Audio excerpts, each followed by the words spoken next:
हुकूमत का सरबराह किसी तबके के खिलाफ खुलेआम इम्तियाज बरते और इंतकाम की बात करे, ये मुल्क के दस्तूर और उमूर सल्तनत के मगायर है।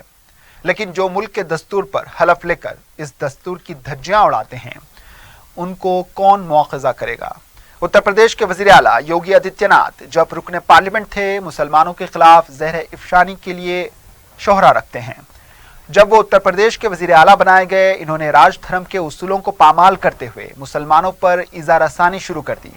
इतवार की सुबह उनकी पुलिस लखनऊ के घंटा घर के पास शहरियत तरमीमी कानून NRC NPR के खिलाफ शाहीन बाग तर्ज की खवातीन एहतजाज को जबरदस्ती खत्म कर दिया।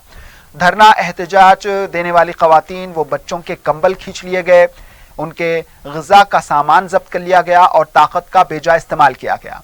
योगी पुलिस ने गुज़िश्ता दिनों उत्तर प्रदेश के कई शहरों में मुतनाज़ा कानून के खिलाफ एहतजाज करने वाले 21 नौजवानों को गोली मारकर हलाक कर दिया था। जहां एहतजाज हुआ, वहां के मुसलमान मकीनों के घर पर हल्ला बोला गया और सरकारी इमलाक के नुकसान के नाम पर मुसलमानों से बतौर हर्जाना रुकुमात वसूल किए गए।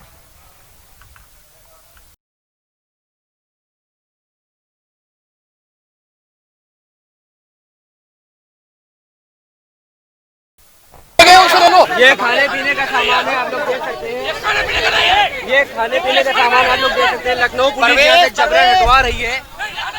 लखनऊ पुलिस